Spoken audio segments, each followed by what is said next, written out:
ఉంది. ఏదైనా మనం ఒక పరలోక రాజ్యానికి సంబంధించినటువంటి ఉపమాన భావాన్ని నేర్చుకున్న తర్వాత ముగించుకునే ప్రయత్నం చేద్దాం. మోస్ట్‌లీ ఈరోజు తొందరగా ముగించబడటం కూడా జరగొచ్చు. మత్తయి సువార్త 13 అధ్యాయంలో మనం 31, 32 వచనాల్లో ఉన్నటువంటి ఉపమానాలను నేర్చుకోవటం జరిగింది.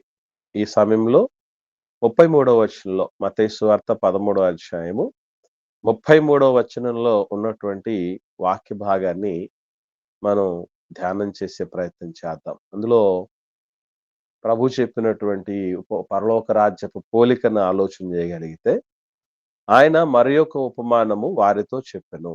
పరలోక రాజ్యము ఒక స్త్రీ తీసుకొని పిండి అంతయు పులిసి పొంగు వరకు 3 కుంచెముల పిండిలో దాచిపెట్టిన పుల్లని పిండిని పోలి ఉన్నది.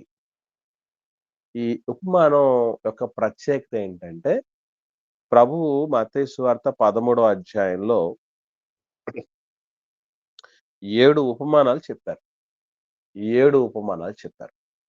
ఈ 7 ఉపమానాలను గూడా భావం, దానికి సంబంధించినటువంటి భావం ఈ విధంగా ఇప్పుడు మనం విత్తువాన్ని గూర్చిన ఉపమాన భావం అనేది ఉంటది. తర్వాత గురుగులు గోధుమలకు సంబంధించినటువంటి భావం ఉంటుంది. అలాగే మనం ఇంతకుముందు చూసినప్పుడు ఆవగింజ దానికి సంబంధించినటువంటి భావం కనబడుతుంది గానీ, ఈ పోలికకు సంబంధించి మనకు అంత డీటెయిల్డ్‌గా భావం వాస్తవంగా దాంట్లోనే భావం ఉంది గానీ, అంత డీటెయిల్డ్‌గా ఉండే పరిస్థితి మనకు కనబడదు. ఇదే విషయాన్ని మనం లూకాసు సువార్త 13వ అధ్యాయంలో 20, 21 వచనాల్లో గూడా చూడగలిగితే మనకు అర్థమవుతుంది. ఒకసారి లూకాసు సువార్త 13వ అధ్యాయంకి వద్దాం. 20, 21 వచనాలు. మరలా ఆయన దేవుని రాజ్యమును దేనితో పోల్తును? ఒక స్త్రీ తీసుకొని అంతయు పులిసి పొంగు వరకు 3 కుంచెముల పిండిలో దాచిపెట్టిన పుల్లని పిండిని పోలి ఉన్నదని చెప్పెను. సో, ఇక్కడ దేవుని రాజ్యము ఒక పుల్లని పిండిని పోలి ఉన్నది అని చెప్తున్నట్టుగా మనం చూడగలం. అయితే దీనికి పూర్తి విరోధంగా మరొక దానిని కూడా పుల్లని పిండి లేదా పులిసిన పిండితో పోల్చిన సందర్భం ఇదే బైబిల్ గ్రంథంలో కనబడుతుంది. ఏమిటది అని ఆలోచించగలిగితే ఇది ఇలాగే ఉంచి 16వ అధ్యాయానికి వద్దాం. 16వ అధ్యాయము మత్తయి సువార్త 6వ వచనం నుండి 12వ వచనం వరకు చూడగలిగితే ఒకసారి అందరూ జాగ్రత్తగా నోట్ చేసుకోండి, నేను చదువుతాను. మత్తయి సువార్త 16వ అధ్యాయము 6వ వచనం నుండి 12వ వచనం వరకు. అప్పుడు యేసు, చూచుకొనుడి, పరిసయ్యులు సద్దూకయ్యులు అనువారి పులిసిన పిండిని గూర్చి జాగ్రత్త పడుడని వారితో చెప్పెను. యేసుక్రీస్తు ప్రభువుల వారు పులిసిన పిండి గురించి జాగ్రత్త అని చెప్పిన పరిస్థితులు కనబడుతున్నాయి. మరి ఎందుకు ఆ పోలిక చెప్పడం జరిగింది? అసలు అక్కడ ఉన్నటువంటి శిష్యులు ఏ రీతిగా దాన్ని అర్థం చేసుకున్నారు అన్నటువంటి విషయాన్ని జాగ్రత్తగా పరిశీలన చేస్తే, శిష్యులు ఏమనుకుంటున్నారంటే 7వ వచనంలో, కాగా వారు మనము రొట్టెలు తేనందున గదా ఈ మాట చెప్పెను అని తమలో తాము ఆలోచించుకొనుచుండిరి. అట్లాగే యేసు అది ఎరిగి, అల్ప విశ్వాసులారా, మన యొద్ద రొట్టెలు లేవని మీలో మీరెందుకు ఆలోచించుకొనుచున్నారు? మీరింకను గ్రహింపలేదా? 5 రొట్టెలు 5,000 మందికి పంచిపెట్టినప్పుడు ఎన్ని గంపెలు ఎత్తితిరో అది అయినను, 7 రొట్టెలు 4,000 మందికి పంచిపెట్టినప్పుడు ఎన్ని గంపెళ్ళు ఎత్తితిరో అది అయినను మీకు జ్ఞాపకము లేదా? నేను రొట్టెలను గూర్చి మీతో చెప్పలేదని మీరెందుకు గ్రహింపరు? పరిసయ్యులు సద్దూకయ్యులు అనువారి పులిసిన పిండిని గూర్చియే జాగ్రత్త పడుడి అని చెప్పెను. అప్పుడు రొట్టెలు పులిసిన పిండిని గూర్చి కాదు గాని, పరిసయ్యులు సద్దూకయ్యులు అనువారు బోధను గూర్చియే జాగ్రత్త పడవలెనని ఆయన తమతో చెప్పెనని వారు గ్రహించిరి. ఇక్కడ శిష్యులు గ్రహించారు, బానే ఉంది. మనం ఏమని గ్రహించాం? పులిసిన పిండితో ప్రభువు పోల్చినటువంటి ఉద్దేశ్యం మనకేమని అర్థమైంది? ఒకసారి రెస్పాండ్ అవ్వండి. 16వ అధ్యాయంలో ప్రభువు చెప్పినటువంటి పరిసయ్యులు, సద్దూకయ్యుల పులిసిన పిండి అంటే అర్థం ఏమిటి? అది కొంచెమైనా పిండి అంతా పాడు చేస్తుంది కాబట్టి అలాగే సర్దుకయ్యలు వీళ్ళు కూడా సంఘాన్ని పాడు చేస్తారు అర్థం. Very good sister. అంటే ఇక్కడ మనం ఏమర్థం చేసుకోవాలి? పులిసిన పిండిని పోల్చినటువంటి విధానం అది దుష్టత్వం, దుష్ట ప్రభావంతో కూడినది అనేది మనకు ఆ పోలికను బట్టి అర్థమవుతుంది. అంతే కదా? ఓకే. ఇక్కడే కాదు. మరికొన్ని సందర్భాల్లో గూడా లూకాసు వార్త 12వ అధ్యాయం చూద్దాం. లూకాసు వార్త 12వ అధ్యాయము ప్రారంభ వచనం ఒకరు చదవండి. లూకాసు వార్త 12వ అధ్యాయము. అంతలో ఒకనినొకడు త్రొక్కుకొనున్నట్లు వేల కొలది జనులు కూడినప్పుడు ఆయన తన శిష్యులతో మొదట ఇట్లని చెప్పసాగెను. పరిసయ్యుల వేషధారణను పులిసిన పిండిని గూర్చి జాగ్రత్త పడుడి. ఇక్కడ మరొక మాట మాట్లాడుతూ ప్రభు చెప్పిన మాట ఏంటంటే, వేషధారణ అనేదే పులిసిన పిండి లాంటిది అనేటటువంటిది మనం అక్కడ పోలుస్తున్నాడు. అంటే ఇట్లా వేషధారణ కావచ్చు, వాళ్ళ యొక్క జీవితం దేవుని మాటలు పాటించని స్థితిని బట్టి దేవుడికి అనేకులు దూరం కావచ్చు. ఇవన్నీ కూడా ఒక దుష్టత్వానికి సంబంధించిన, ఒక అవిధేయతకు, ఒక వేషధారణకు సంబంధించిన పోలికలుగా మనకు పులిసిన పిండిని చూస్తూ ఉంటున్నాం. ఓకే. తర్వాత కొరింథీయులకు రాసిన మొదటి పత్రిక 5వ అధ్యాయము 6-8 వచనాలను జాగ్రత్తగా పరిశీలన చేద్దాం మనం. కొరింథీయులకు రాసిన మొదటి పత్రిక పౌలు గారు 5వ అధ్యాయం 6వ వచనం నేను చదువుతాను. మీరు అతిశయపడుట మంచిది కాదు, పులిసిన పిండి కొంచెమైనను ముద్దంతయు పులియజేయనిది మీరు ఎరుగరా. మీరు పులిపిండి లేనివారు గనక కొత్త ముద్ద ఒకటకే పాతదైన పులిపిండిని తీసి పారవేయండి. ఇంతేగాక క్రీస్తు అను మన పస్కా పశువు వధింపబడెను గనుక పాతదైన పులిపిండితోనైనను అంటూ చెప్తున్నాడు క్లారిటీగా. పులిపిండి అంటే దుర్మార్గత, దుష్టత్వం అనేదే పులిపిండి. దుర్మార్గతయు దుష్టత్వమును అనుపులిపిండి అని క్లారిటీగా చెప్తున్నారు. సో దుష్టత్వాన్ని, దుర్మార్గాన్ని పులిసిన పిండితో పోల్చినటువంటి సందర్భం మనకి ఇక్కడ కనబడుతుంది. ఇది అన్నింటినీ మనసులో పెట్టుకొని మరొక సందర్భం ఏంటంటే, ఈవెన్ ఇశ్రాయేల్ పండుగల్లో ఒక పండగ పేరుంది. ఏం పండుగ అది? పులియని రొట్టెల పండుగ. పులియని రొట్టెల పండుగ. Very good. పులియని రొట్టెల పండుగ అంటే మనకు తెలుసు, ఇజ్రాయేలీలు పులిసేంత వరకు ఆ యొక్క రొట్టెను ఉంచుకోకూడదు అనేటటువంటిది మనం చూస్తాం. ఒకవేళ అలా పులిసినటువంటి రొట్టె ఏదైనా ఉంటే దాన్ని కాల్చేయాల్సిందే తప్ప తినకూడదు అనేది. అందు మాత్రమే కాకుండా ఈవెన్ దేవాలయంలో అనగా దేవుని సన్నిధిలో అర్పించేటటువంటి నైవేద్య అర్పణలు ఏవైతే ఉన్నాయో వాటి విషయంలో మనం ఆలోచన చేయగలిగితే ఒకసారి లేవీకాండం చూద్దాం. 6వ అధ్యాయంలో లేవీకాండం 6వ అధ్యాయము 14వ వచనం నుండి చూద్దాం. 14వ వచనం నుండి 18వ వచనం వరకు చూడగలిగితే అందులో మనకు కొన్ని విషయాలు కనబడతాయి. నేను చదువుతాను, గమనించండి. లేవీకాండం 6వ అధ్యాయం 14వ వచనం నుండి చూద్దాం. నైవేద్యమును గూర్చిన విధి ఏదనగా అహరోను కుమారులు యెహోవా సన్నిధిని బలిపీఠమును ఎదుట దాన్ని అర్పించాలి. అతడు నైవేద్య తైలము నుండి దాని గోధుమ పిండి నుండి చేరెడు పిండిని, నూనెను, దాని సాంబ్రాణి యావత్తును దానిలో నుండి తీసి జ్ఞాపక సూచనగాను వాటిని బలిపీఠం మీద యెహోవాకు ఇంపైన సువాసనగాను దహించాలి. దానిలో మిగిలిన దాన్ని అహరోనును అతని సంతతి వారును తినాలి. అది పులియనిదిగా పరిశుద్ధ స్థలములో తినాలి. వారు ప్రత్యక్షపు గుడారము యొక్క ఆవరణములో దానిని తినాలి, దాన్ని పులియబెట్టి కాల్చవలదు. నా హోమ ద్రవ్యముల్లో వారికి పాలుగా దానిని ఇచ్చి ఉన్నాను. పాప పరిహారార్థ బలివలను, అపరాధ పరిహారార్థ బలివలను అది అతి పరిశుద్ధము. అహరోను సంతతిలో ప్రతివాడును దాన్ని తినాలి. ఇది యెహోవా హోమ విషయంలో మీ తరతరములకు నిత్యమైన కట్టడ. వాటికి తగిలిన ప్రతి వస్తువు పరిశుద్ధమగును. ఈవెన్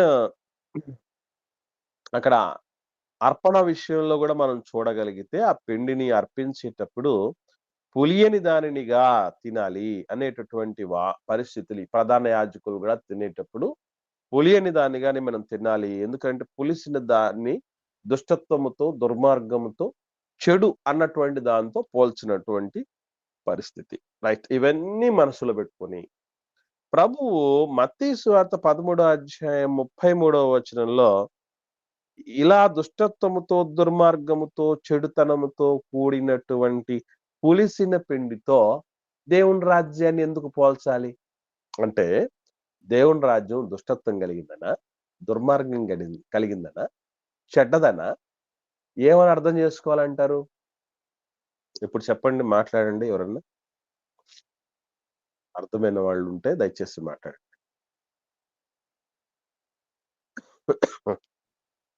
త్వరగా.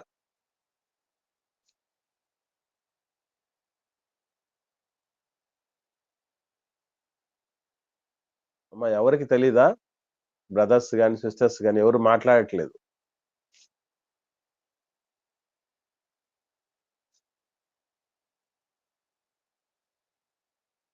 వందనాలనా.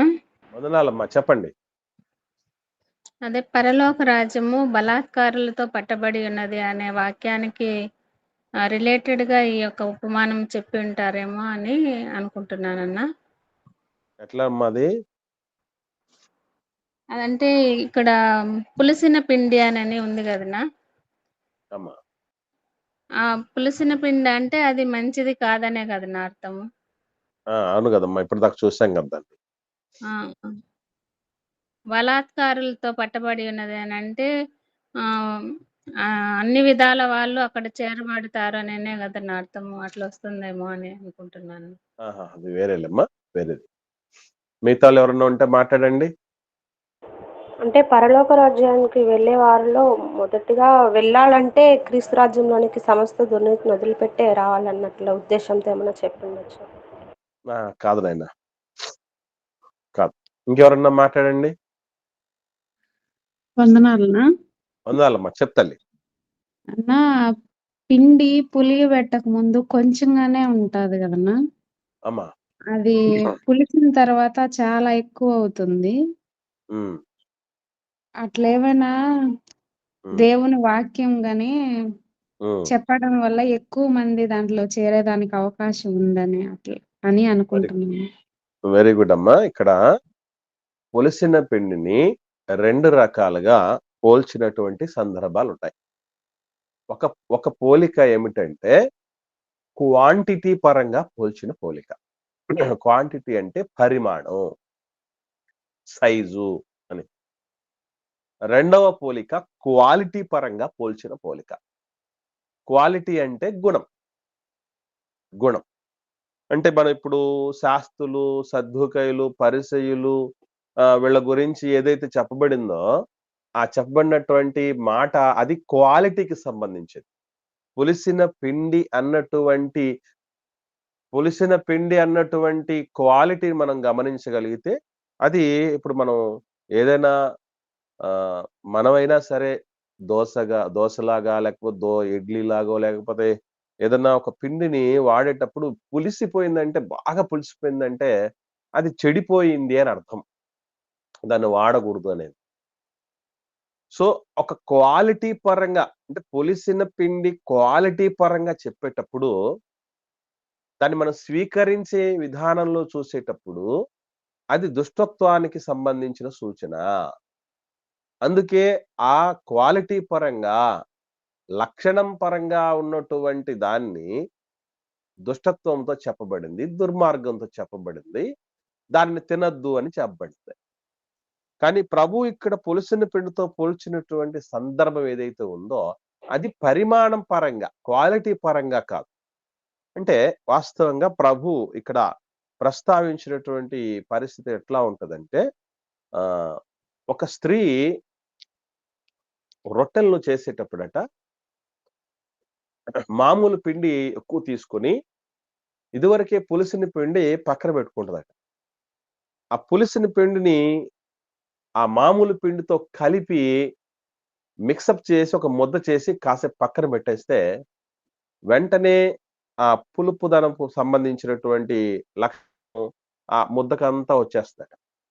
అంటే లేని పులుపుని తిరిగి తెచ్చుకోవాలి అన్న ఉద్దేశంతో ఎంతవరకు? కొంతవరకు పులుపు ఉండాల్సిందే, తప్పదు. ఇప్పుడు మీరు పాలు పెరుగుగా మారటానికి పాల టేస్ట్, పెరుగు టేస్ట్ వేరే విధంగా ఉంటుందా ఉండదా? మాట్లాడండి. పాలు 100% ఉంటుంది. 100% డిఫరెంట్ గా ఉంటుంది. ఎందుకనంటే దాంట్లో కొంచెం పులుపుతనం లాక్టోబాసిల్లస్ అనే బ్యాక్టీరియా వల్ల పులుపుతనం వచ్చేసింది. అది ఎక్కువ కాలం పెట్టడం బట్టి అది చెడిపోతుంది. సో ఏది ఏమైనా మనం చూడగలిగితే అదే పులిసిన పిండి కొంచెం లాంటిది. ఒక కనబడని స్థితిలో లోపలగా ఉంటుంది ఆ పులుపుదనం అనేది. దాన్ని టేస్ట్ చేస్తే తప్ప అర్థం కాదు. కాకపోతే ఆ కొంచెం కనబడని స్థితిలో ఉన్నటువంటిదే ఏమైపోతుంది అంటే అలా విస్తరించిపోతుంది. అలా ముద్దంతా వ్యాప్తి చెందేస్తుంది. చిన్నదిగా అలాగే మనం అలాగే దోస పిండి లాంటిది కూడా గమనించినప్పుడు మనం ఆ పిండిని మనం రాత్రి పెట్టేటప్పుడు ఒక సైజులో ఉంటది. తెల్లారేసరికి సైజు పెరిగిపోతుంది, పొంగిపోతుంది. ఇలా ప్రారంభంలో క్వాంటిటీ పరంగా పరిమాణంలో చూడగలిగితే తక్కువగా ఉన్నటువంటిది అది అలాగే ఉండకుండా విస్తరించిపోతుంది అని చెప్పినటువంటి లక్షణంలో అంటే ప్రభువు ఒకే ఒక దానిని అర్థం చేయించటానికి వాడేటప్పుడు కొన్ని సందర్భాల్లో దాని క్వాలిటీని బట్టి ఒక రకంగాను, క్వాంటిటీని బట్టి మరో రకంగాను పోల్చినటువంటి సందర్భాలు ఉన్నాయి. ఇంకా మీకు అర్థం కావటానికి మరొక ఎగ్జాంపుల్ లోనికి వెళ్దాం మనం. సర్పము కుయుక్తి కలిగినది అనే మాట కనబడుతుంది బైబిల్లో, చూసారా?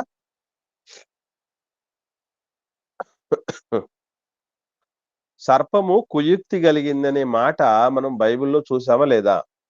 ఒకసారి కొరింథీయులకు రాసిన 2వ పత్రిక చూడండి, 11వ అధ్యాయం 3వ వచనం ఒకరు చదవండి. 3వ వచనం చదవండి ఒకరు. కొరింథీయులకు రాసిన 2వ పత్రిక 11వ అధ్యాయం 3వ వచనం త్వరగా. సర్పము తన కుయుక్తి చేత హవ్వను మోసపరిచినట్లు మీ మనసులను చెరపబడి క్రీస్తు ఎడలనున్న సరళత నుండి పవిత్రత నుండి ఎట్లయినను తొలగిపోవునేమో అని భయపడుచున్నాను. ఓకే అమ్మా, ఇక్కడ మనకు తెలుసు సర్పం ఎలాంటిదని చెప్పబడింది? కుయుక్తి కలిగింది. ఇది ఇలాగే ఉంచుకొని మత్తయి సువార్త 10వ అధ్యాయము 16వ వచనం చదవండి.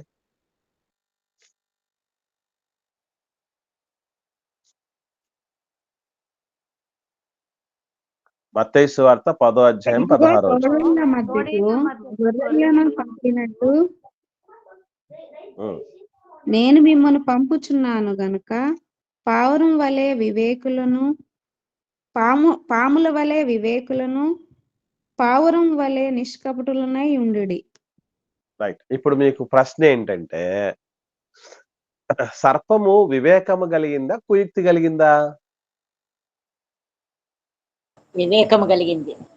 మరి కుయుక్తి అని చెప్పబడింది కదా సర్పంకి. రెండు విధాలుగా ఉందన్న.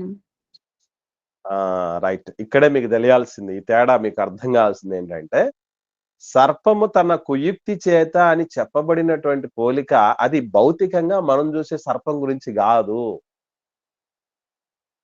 అపవాది గురించి చెప్పబడింది. కాబట్టి సర్పం అని వాడినటువంటి పరిస్థితిని బట్టి మనం వెంటనే మనం చూస్తున్నటువంటి పాములు, పడగలు ఉండే వాటి గురించి కాదని అనుకోవడానికి లేదు. మత్తయి సువార్త 10వ అధ్యాయం 16వ వచనంలో చెప్పబడింది భౌతికమైన పాము గురించి. ఈ డిఫరెన్సెస్ అనేది తెలుసుకోకపోతే మనకు గలిబిలి అనేది సృష్టించబడుతుంది. అర్థమైందా డిఫరెన్స్ మనకిప్పుడు? అపవాది కుయుక్తి కలిగిన వాడు, భౌతికమైన సర్పము మాత్రం యుక్తి కలిగింది, అనగా వివేకము కలిగింది అని తెలివితేటలు కలిగింది. ఈవెన్ మనం 3వ అధ్యాయం ఆదికాండం చదవండి, ఇంకా క్లారిటీగా అర్థం అవుద్ది. నేను ఇదే చూపించాల్సింది మీకు. 13వ అధ్యాయం ఆదికాండం ప్రారంభం చూడండి.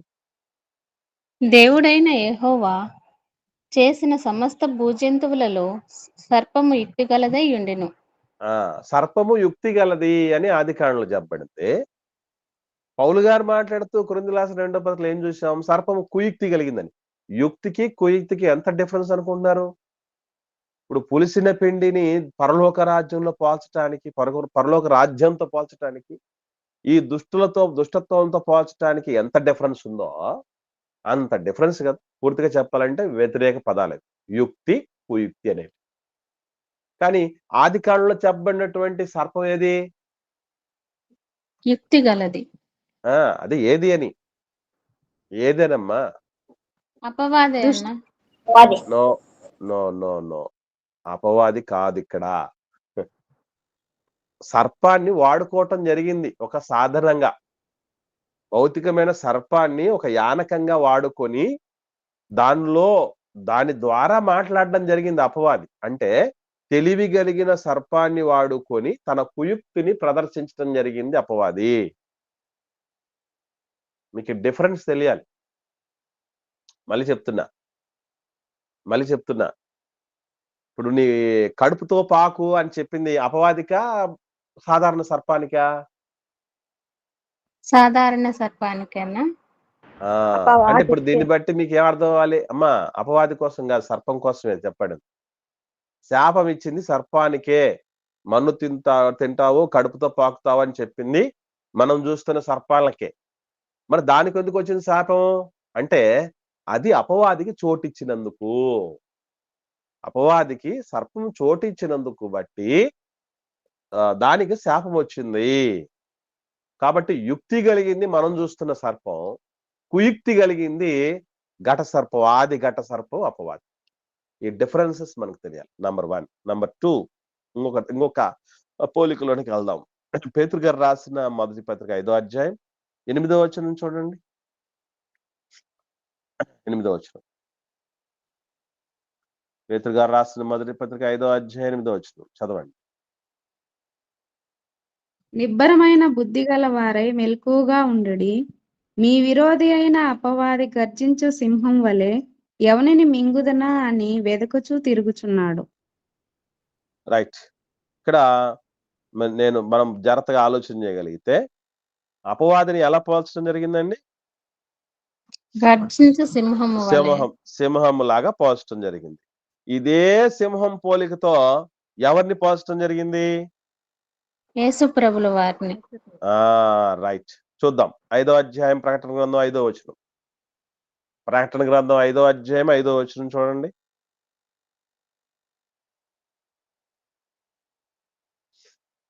ఆ ప్రకటన గ్రంథం పెద్దల్లో ఒకడు ఏడవకము, ఇదిగో దావీదుకు చిగురైన యూదా గోత్రపు సింహము 7 ముద్రలను తీసి ఆ గ్రంథం విప్పుటకై జయం పొందెనని నాతో చెప్పెను.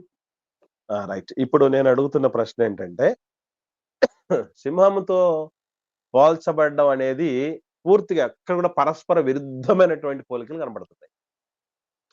సాతాను పూర్తి దుర్మార్గుడు, యేసు ప్రభువు పూర్తి పరిశుద్ధుడు కదా.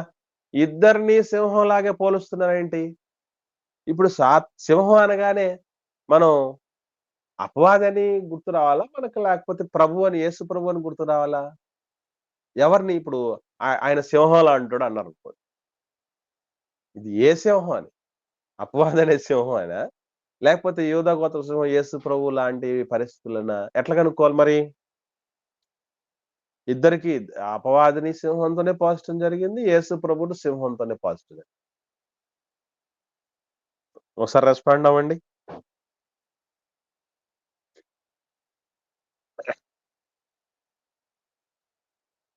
గర్జించి సింహం వల్ల వెతుకుతూ తిరుగుచున్నాడని ఒక వచనంలో ఉంది కదన్నా.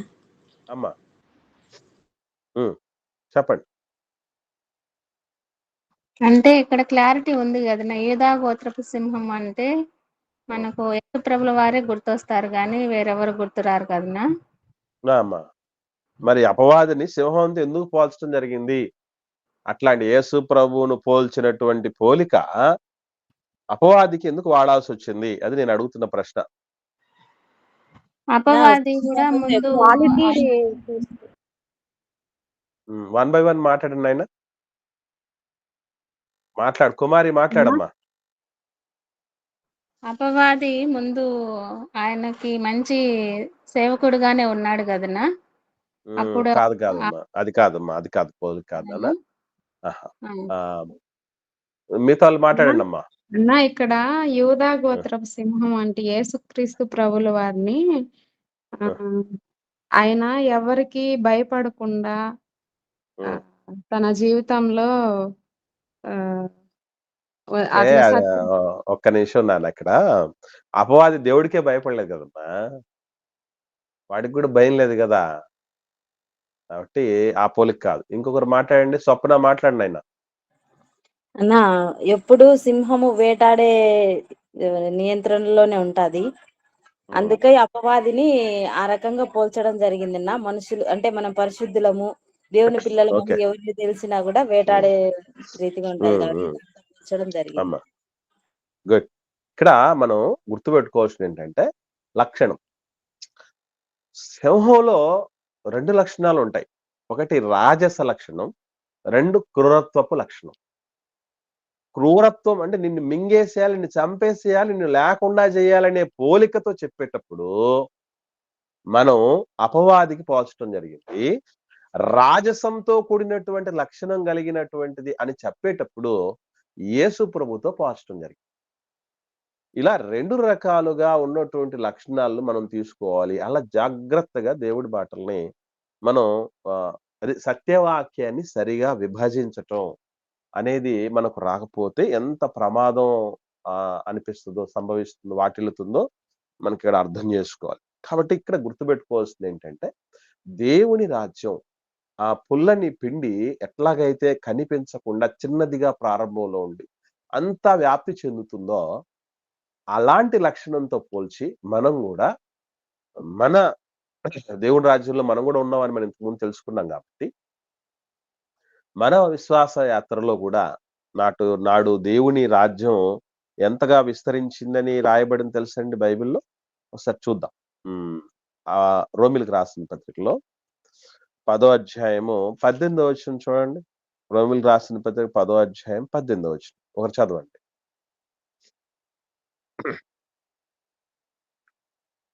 18వ వచనం అన్న. అవునమ్మా 18. రోమపత్రిక 10వ అధ్యాయం 18. అయినను నేను చెప్పున్నదేమనగా వారు వినలేదా, విన్నారు గదా, వారి స్వరము భూలోకం అందంతటికిని, వారి మాటలు భూదిగంతముల వరకు బయలు వెళ్ళెను. అదే పరలోక రాజ్యానికి సంబంధించినటువంటి ఈ వార్త, ఈ సువార్త ఏదైతే ఉందో మొదటి 100 సంవత్సరాల లోపే చిన్నగా తిన్నగా ప్రారంభమైన ఒక చిన్నని కనిపించని పుల్లని పిండి లాంటి కొంచెముగా ఉన్నటువంటి కొంచెం పుల్లని పిండి లాంటిది ఎట్లాగైతే పిండి మధ్యకి వెళ్ళిపోతుందో, అదే పెరుగు తోడు విషయం తెలుసు కదా మీకు. ఎక్కువ పాలను పేరబెడతాం కానీ తోడు ఎంత వేస్తామండి? కొంచెమే వేస్తాం. ఈ కొంచెమే అంత పాలను పులబెడుతుంది. దాని ప్రభావం అలాంటిది. అట్లాగా కొంచెముగా ప్రారంభమైనటువంటి మన పరలోకపు యాత్ర, భక్తి జీవితపు అడుగులు క్రమక్రమంగా ఎలాగైతే పుల్లని పిండి వ్యాప్తి చెందిందో అట్లాగా వ్యాప్తి చెందాల్సినటువంటి ఆవశ్యకత మనకున్నది.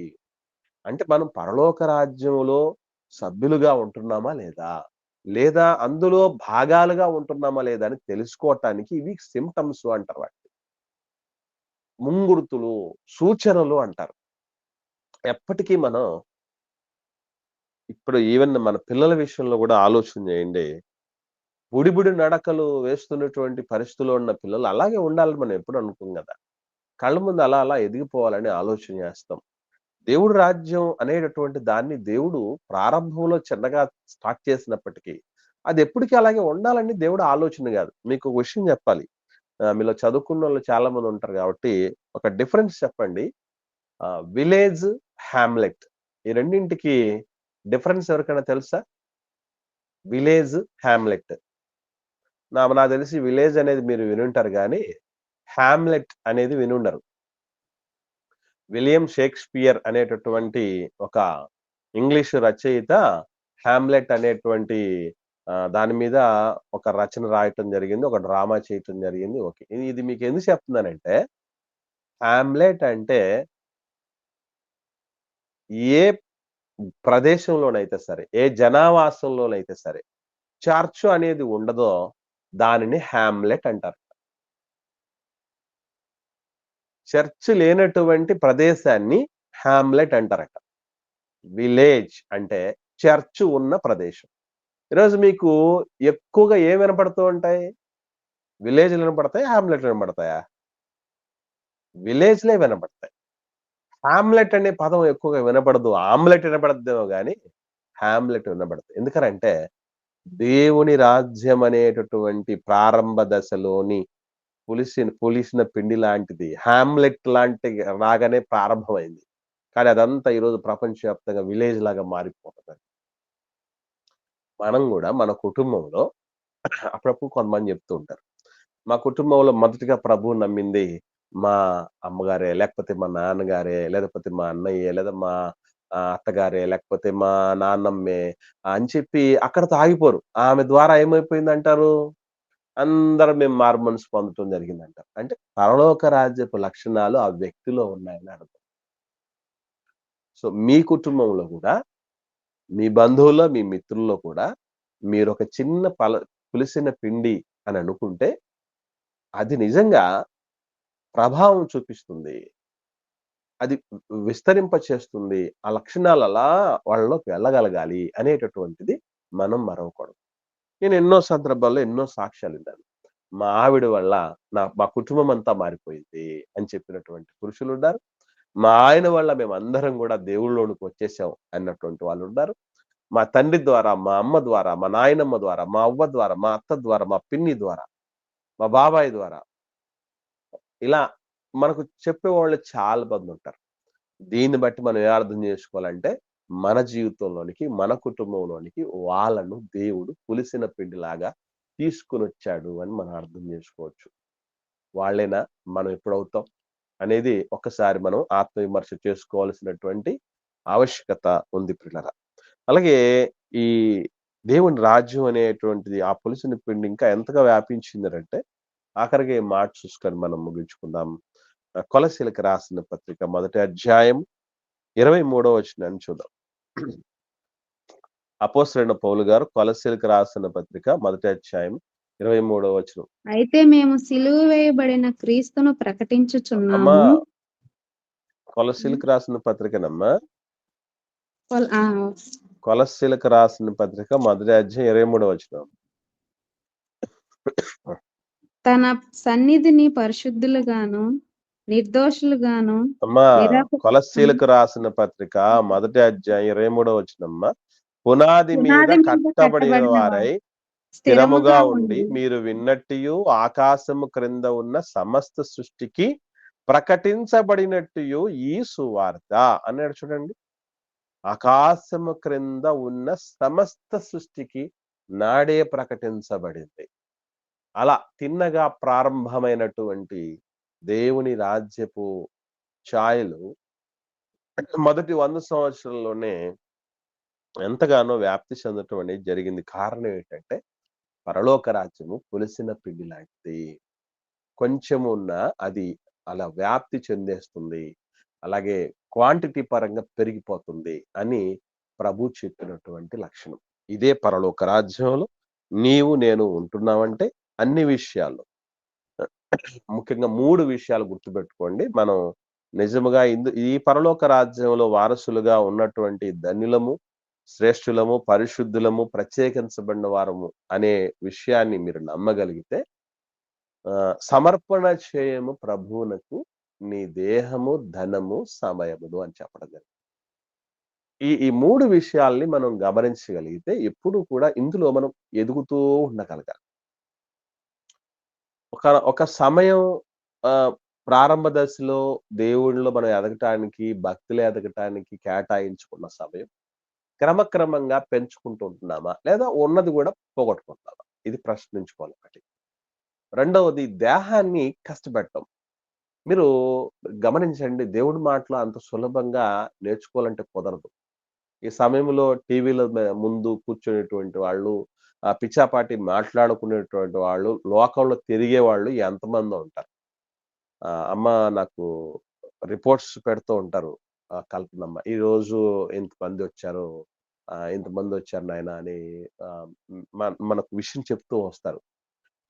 ఎందుకనంటే ఇప్పుడు ఇంతింత మంది వచ్చి అంటున్నారంటే మీరు శరీరాన్ని కంట్రోల్‌లో పెడుతున్నారని అర్థం. లేదంటే శరీరం ఏం జేస్తది? దేహం ఏం జేస్తుంది? దేహానికి ఒక దాహం ఉంటది. అది ఏ దాహం అంటే మట్టి నుండి పుట్టిన వాటి మీద ఆశ. ఈ కంటితో ఈ భౌతికమైనటువంటి వాటినే చూడాలని ఆశ. ఇది బైబిల్ జూస్తే ఏమవుతదండి? తెల్లని పేపర్ల మీద నల్ల అక్షరాలు గదా! అంతా ఆడియోనే గదా! అంతా ఎప్పుడు జూసినటువంటి పరిస్థితులు మొఖమే గదా! చాలా బోర్‌డమ్ అనిపించటానికి అవకాశం ఉంటుంది. దేహం అనేది అంత ఈజీగా సెల్ ఫోన్ ముందు గూర్చుంటే ఉన్న కుదురుతనం, టీవీ ముందు గూర్చుంటే ఉన్న కుదురుదనం, లేదా ఊర్లలో అప్పుడప్పుడు మనకు ఆహ్, ఈ కొన్ని డ్రామాలు యేస్తూ ఉంటారు చూసారా? అలా డ్రామాలేసినప్పుడు కూర్చున్నదానికి, లేదా మనకిష్టమైనటువంటి చోటకెళ్ళినప్పుడు ఉన్న ఆహ్, ఆసక్తికి, ఇలా మనకిష్టమైనటువంటి పనులు చేస్తున్నప్పుడున్న ఆసక్తికి, ఇక్కడున్న ఆసక్తికి చాలా డిఫరెన్స్ అనిపిస్తది. అంత సులభం గాదు కూర్చోబెట్టడం అనేది. ఒకప్పుడంటే మనం 10 నిమిషాలు గూడా దేవుడి వాక్యం వినలేకున్నాం. ఇప్పుడు గూడా అలాగే ఉన్నామా? ఇప్పుడు గూడా అలాగే ఉన్నామా? ఇవి ఒక్కసారి మనం ఆ పులిసిన పిండికి సాదృశ్యంగా ఉన్న పరలోక రాజ్యంలో నీవు, నేను ఉన్నామా లేదా అని చెక్ చేసుకోవడానికి సంబంధించి. నేను ప్రిపేర్ అవుతున్న ప్రతిసారి ఖచ్చితంగా ఫ్రెష్‌గా కూర్చుంటానని మీతో చెప్పడం జరిగింది. ఎందుకనంటే ఇంతకు ముందు తయారు చేసినవి చెప్పేయొచ్చు. కానీ సమయం అనేది పనికిరాని వాటికి ఎన్నింటికో వాడుతూ ఉంటాం. దేవుడి మాటలు ధ్యానించడానికి పాటిస్తే మనం కేటాయిస్తే అందులో తప్పే ఉంటది. ఇంకా ఎన్నో విషయాలు తెలుసుకోవడానికి అవకాశం ఉంటదని ఫ్రెష్‌గా చదవటానికి, నేర్చుకోవటానికి సిద్ధపడుతూ ఉంటాం. సమయం ముందుటి మీద ఎక్కువగా మనం ఇస్తున్నాం. ప్రార్థన జీవితానికి ఇచ్చే పరిస్థితులున్నాయా? సంఘ సహవాసానికి ఇచ్చే పరిస్థితులున్నాయా? ఆన్‌లైన్‌లో కొరకు వె ఎక్కువగా వ్యయపరచడానికి సంబంధించి మనం ఇస్తున్నటువంటి పరిస్థితి ఉందా?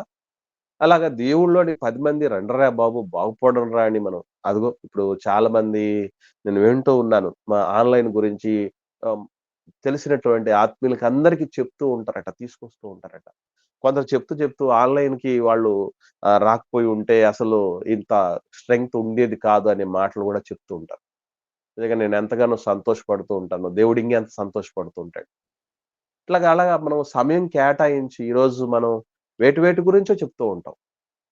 మనం కొన్న బట్టల గురించి చెప్తూ ఉంటాం. మనం తిన్న తిండి గురించి చెప్తూ ఉంటాం. మనం వెళ్ళిన ప్రదేశాల గురించి చెప్తూ ఉంటాం. అన్నిటి గురించి చెప్తూ ఉంటాం గానీ, అవసరమైనటువంటి వాటి గురించి చెప్పమే. ఇవి చాలా అవసరం. వాళ్ళొస్తారో లేదో తర్వాత సంగతి. మనం సమయం కేటాయించి వాళ్ళ కోసం ఏమన్నా ప్రయత్నాలు చేస్తున్నామా అనేది ముందటి మీద ఏమన్నా ఎదుగుదల ఉందా? ఇది చూడాలి. అట్లాగే ధనాన్ని వెచ్చించే పరిస్థితుల్లో గూడా మనం అన్యాయపు సిరితో స్నేహితులను సంపాదించాలి. ఓ మనిషి మాటతో దేవుడికి దగ్గరవుతాడు. ఓ మనిషి సహకారం మనం ఏదో ఒక రూపంలో అందించినప్పుడు దేవుడు అవ్వటానికి అవకాశం. మనం ధైర్యం చేసి ఏదో ఒక కార్యక్రమానికి పూనుకున్నప్పుడు కొంతమంది పట్టుబడ్డానికి అవకాశం ఉంది.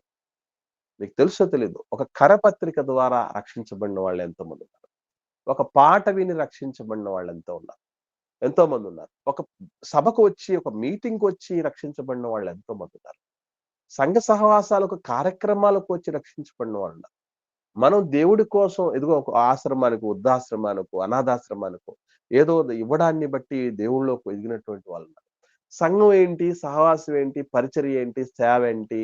అనేటువంటి స్పృహతగా గలిగి దానిలో మనం కాంట్రిబ్యూట్ చేసేదాన్ని బట్టి, దాంట్లో మన పాత్ర ఉండడాన్ని బట్టి చూసి, ఒరేయ్!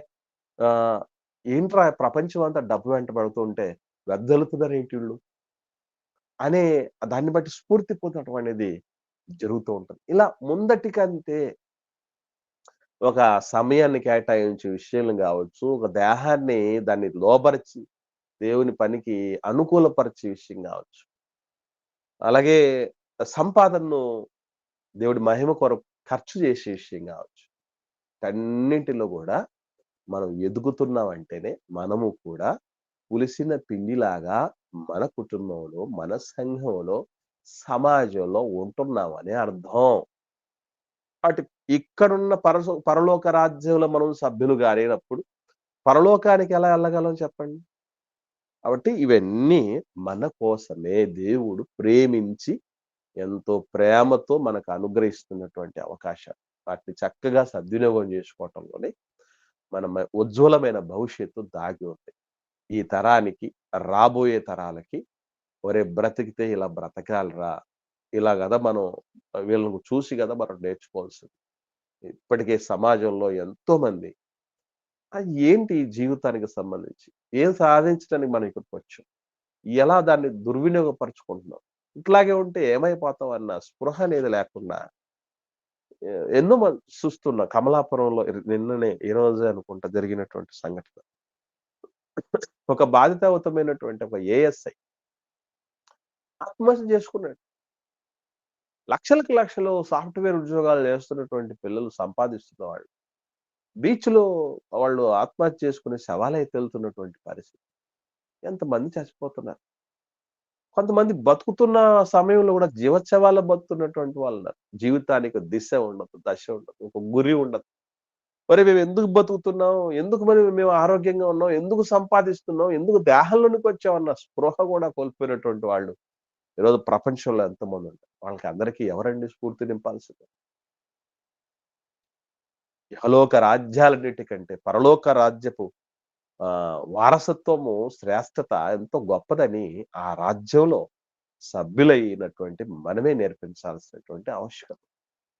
కాబట్టి దయచేసి మనం అందరం గూడా పరలోక రాజ్యంకి సంబంధించిన వారసులు అని గుర్తెరిగి ఒక్కొక్కటిగా మనం గుణగణాలను, మంచి లక్షణాల్ని కలిగి ఉండి దేవుడు ఇవ్వబోయే మహిమ స్వాస్థ్యాన్ని స్వతంత్రించుకుందుము గాక.